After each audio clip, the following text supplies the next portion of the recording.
Okay, so the lab we're doing today is our lab activity. It's not because we're not actually doing the lab. We're already going to have the data, so we're not collecting the data. We're just using somebody else's data. Okay, but what we're trying to do here is essentially get some practice with calculations involving linear fits on a velocity versus time graph. So we had our graphing lab. That one had to do with collecting data, putting it on a position time graph, and doing some linear calculations using y equals mx plus b and the like. Okay, this one is going to be focused on what kind of stuff do I get from a velocity versus time graph. Okay, how do I plot it? What can I calculate? That kind of stuff. And we've done a lot of that in class already, so most of this should be familiar to us. Right? So the problem we're investigating in this lab is that the change in velocity of a vehicle measured over time tells us acceleration. Okay, so on a velocity versus time graph, okay, an accelerating object looks like that. Okay, or it could also look like this. An object is accelerating as long as its what is changing? Velocity. As long as its velocity is changing, its direction may be changing. Okay, it's still an acceleration. Even if the how fast I'm going doesn't change, I'm still accelerating if I change direction. So going around a corner, okay, without slowing down is still an acceleration because you're changing your direction. Acceleration is a vector quantity. Okay, we don't deal with that in Science 10, but we do deal with it in Physics 20. All right. For us, we're just worried about an actual change in the magnitude of the velocity here. So an object is either speeding up or slowing down. All right, so that's the problem that we're looking at. How can graphing help us to calculate acceleration? So we want to be able to use our velocity versus time graphs to calculate acceleration. We did that a whole bunch of times yesterday. Okay, all right. So what we're looking at, okay. So the problem again needs to be restated in your own words. Okay, and then our variables. Now, because we didn't run this experiment, I have to explain how the experiment was run to you so that you can identify the variables. Okay, everybody with me there? All right, so the experiment was run similar to the way we did our graphing lab. A time interval was selected and then used to gather, and then the speed of the vehicles was measured at those time intervals. Okay. So time is going to be our manipulated variable here. I'm just going to tell you that right out. Okay, time is going to be our manipulated variable, and here's why. In this experiment, cars were taken to an airport. Okay, the airport runway was used as a track. All the cars were on the same runway. Okay. The same driver got in each and every car and drove them in exactly the same way. Okay, when the green light came on, he floored it and the car accelerated down the runway. Okay, and they did that until they reached a speed of 45 meters per second, if the car was capable of going that fast. All right, everybody with me on that? So that's how the experiment was run. We're not really comparing the cars in this experiment. Okay, we're going to graph 4 different cars or 5 different cars, but we're not actually comparing the cars. Okay, so I'm going to say outright here, the manipulated variable is time, not the cars. Okay, the manipulated variable is time because the longer we allow the car to travel or to accelerate, the not just further it goes, faster it goes. Okay, this is a lab that's measuring, okay, and recording velocity as a function of time. Okay, so the velocity is affected by how long we allow the car to accelerate. 45 meters per second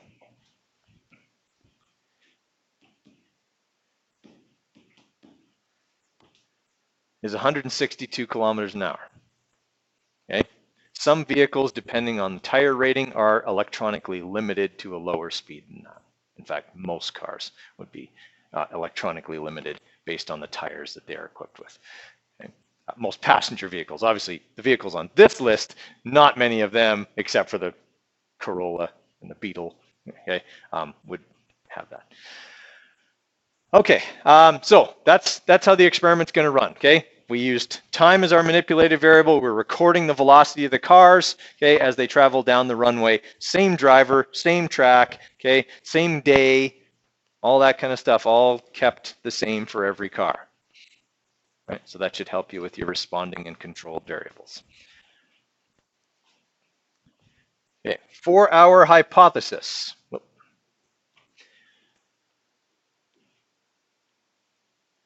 Okay, for our hypothesis, the wording I need you to change, okay? I want the if part to be about what acceleration is, and we kind of talked about that already, okay? If acceleration is, and you got to tell me what it is, we talked about it earlier, okay?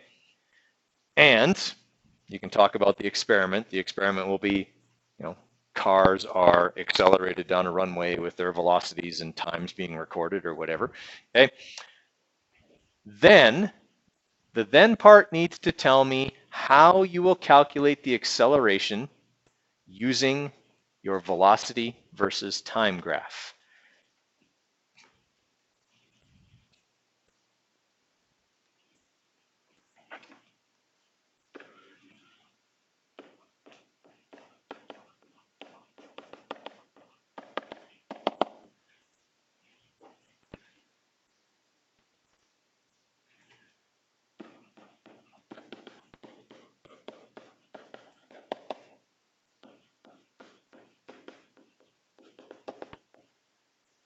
Okay, and then we said specifically from our V versus T graph. Okay, and I'm going to say specifically what part of that formula would represent the acceleration of the car. Okay, because we're going to get a linear fit.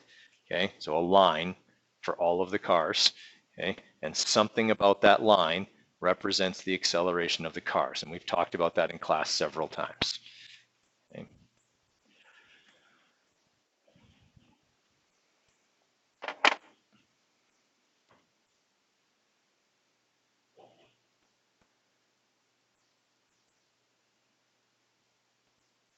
Okay, so what you are going to have to do is you are going to have to select 5 cars from the list, okay, and you're going to graph them in Google Sheets. Okay, so essentially you're just going to put their data, okay, across into Google Sheets.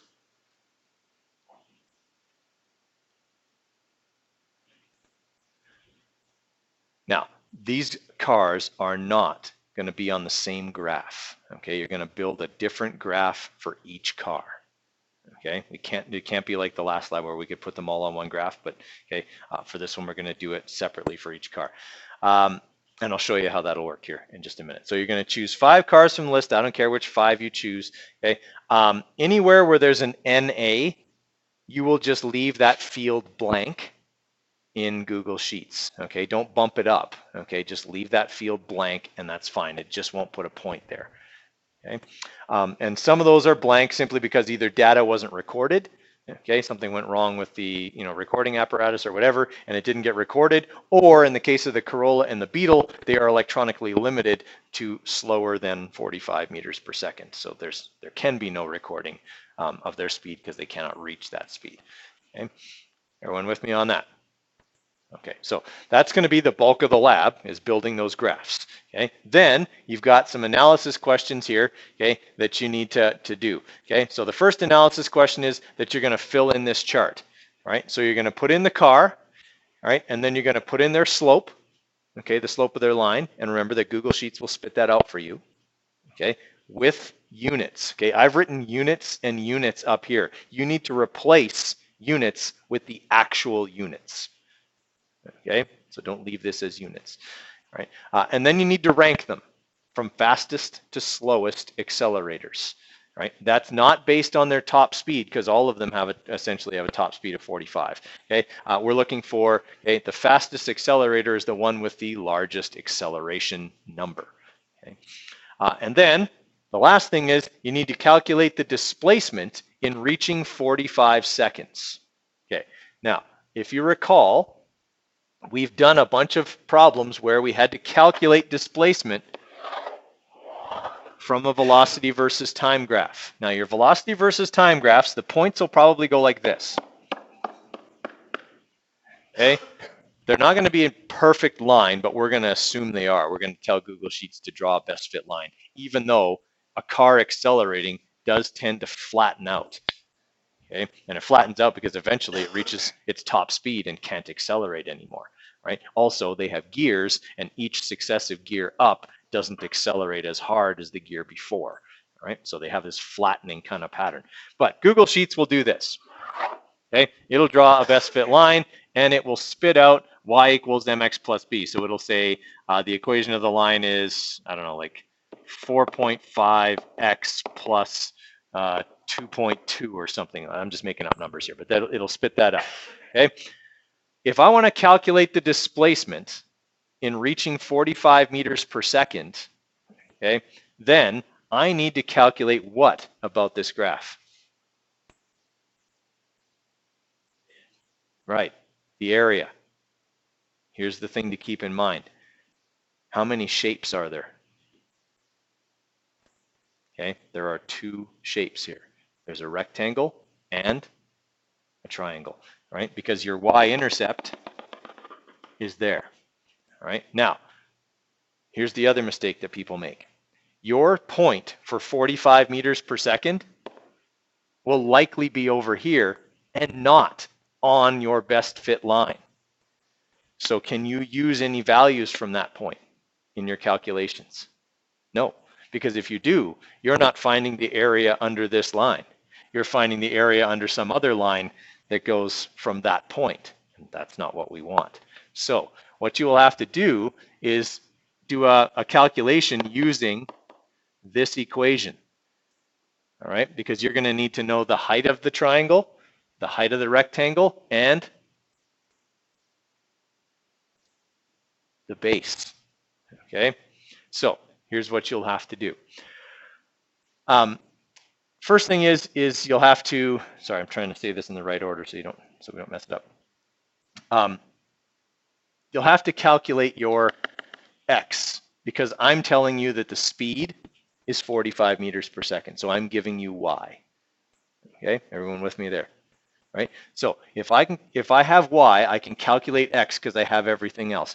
Essentially, what I'll be calculating is, okay, how long it takes along the line to reach 45 meters per second. So essentially, calculating x will calculate what part of those two shapes? The base, okay? Because the base is x, right? It's time in seconds, okay? Y is in meters per second, all right? So I'm giving you a y value and saying 45 meters per second. You need to know how long it takes along the line, okay? That's x for each car, right? So you'll calculate x, and then you'll be able to calculate the area of these shapes, all right? Keeping in mind that this number will be important. Okay, because it's over there. It tells you something about the rectangle, and it's something you have to take off of the triangle. Okay, when you're doing your calculation, I've basically told you how to do this, which it's not sitting well with me, but I think you guys will figure out the rest. Okay.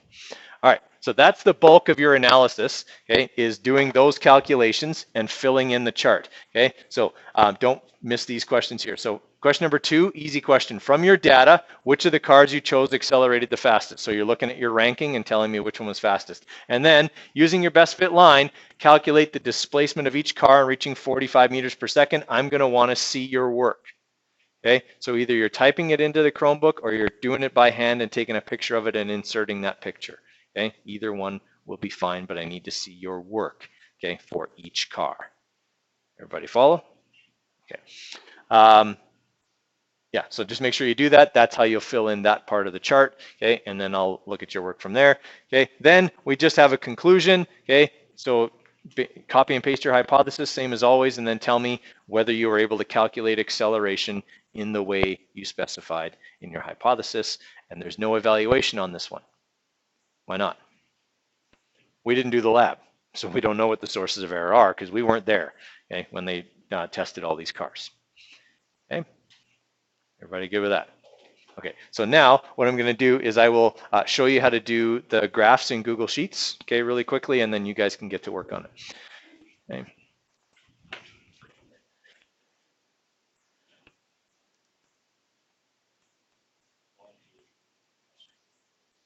Yes, me too. You'll have to beat me to it. Okay, so here's what you're going to do. Open up the Google Sheet that I included in your lab. Okay, so it'll have your name and then U3 Need for Speed Lab. Okay, and then what I'm going to do with this sheet is I'm going to rename it. All right, so you can click on the little arrow there as well, and it'll usually just let you rename. Okay, and I'm just going to call it Ferrari because that's the first one in the list here. So essentially, you're going to have a different sheet for each car. All right, my first column is going to be time, and my second column is going to be velocity. Sorry, and I need to put units on that. Time in seconds, okay, and then velocity in meters per second. All right, so for each car, obviously 0 is our first point. Okay, and then I'm putting in the times for the Ferrari here. So 1.6, 2.1, 2.6, 3.7, 4.5, 5.7, and 7.9. Okay, and then I will put in the velocities. Now, the nice thing about the velocities is this column's got the same numbers for every car. Okay, so we'll have 0, and then we'll have 13, 18, 22, 27, 31, 35, and 45. Okay, so now I've got my Ferrari data in. Now I just highlight it all, same as we did before. Go to Insert, Chart. Okay, remember that it always picks the wrong kind. So we go here to Chart Type, and we make sure that we scroll down until we find Scatter. Okay, now this is a problem that I've had a few people come up with, and so here's the fix for it. You'll see I don't have an x-axis here. Okay, for some reason it didn't identify one of my values here as an x-axis, so I'm just going to move my graph over and out of the way a little bit. Okay, and I'm going to do this here where it says Add x-axis, because this probably happened to you guys. Did this happen to you when you did it? Okay, so click Add x-axis. Okay, and then it says select a data range. So all I do is go back over here to my data, click and drag and highlight all the times, right? Because that's what I want the x-axis to be, right? Then I'm going to click OK, and boom, I get them on there. But you can see it left the times on here as points. So I'm going to eliminate those. They're right here. Okay, under series, it says time. I don't want time to be on the y-axis. I want to get rid of that. So I just click on the 3 dots and just say remove. All right, so now there's my Ferrari data, exactly as I showed you it would look, right? Kind of flattening out. All right, so now that that's set up the way we want it, okay, then we can go into customize. All right, and that's where we can put in our axis and titles and all of that kind of stuff. Okay, right now it says time and velocity. I would probably put Ferrari. Well, I'd probably say velocity versus time.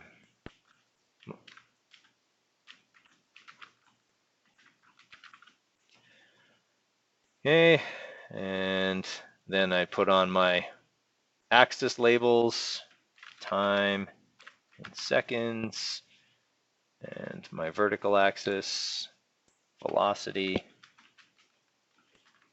meters per second.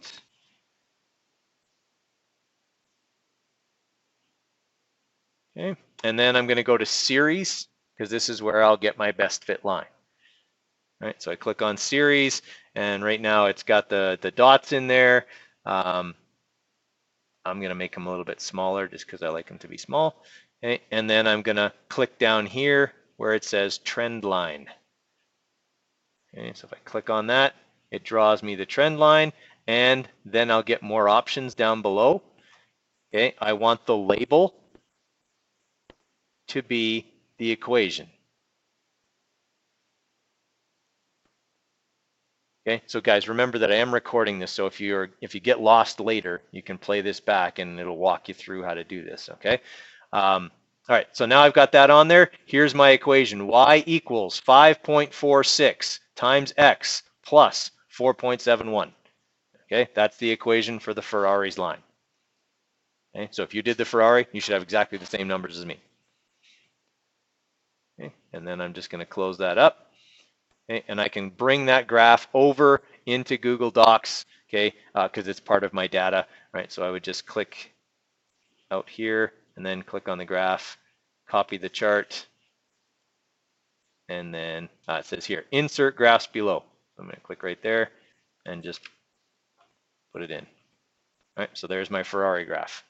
All right, do that for all the graphs. Now, back to Google Sheets here for a second. To save yourself some time, sorry, to show you how you do the next sheet. Down here in the bottom left corner, you see this little plus button? Okay, and if you put your pointer over it, it says add sheet, click that. Right, makes a whole new spreadsheet. This is where you're going to put your next car. All right, so if you're doing the Corvette, okay, you'd name this one Corvette. And then put in your times. Okay, same as before, so time in seconds. Yes, Harrison. I'm going to show you that in just a second. Yeah, I'm getting there. You read my mind. Okay, because the times are the things that are different for each car. Okay, I'm putting the time in first. Okay, because I want it to be on the x-axis as well. So we're going to have 0, 1.5, 1.9, 2.9, 3.8, 4.4, 5.9, and 7.8. Okay, so now I've got my times in. Now, as Harrison was asking, is there a way to copy over the velocities? And the answer is yes, and you're going to because it'll save you time. So I go back to my Ferrari graph, okay, and I just click here on the little drop-down menu box, okay, right here on my column B, and I'm just going to click copy. And then I'm going to go to my Corvette graph, and I'm going to paste it into column B. Boom. Okay, then I didn't have to type them all in. And then I do the whole graphing thing over again. Do that for all 5 cars that you choose. Okay? Everybody clear on the expectations there? Once you have the graphs built, then you can start filling in the chart, showing the calculations, all of that kind of stuff. Okay?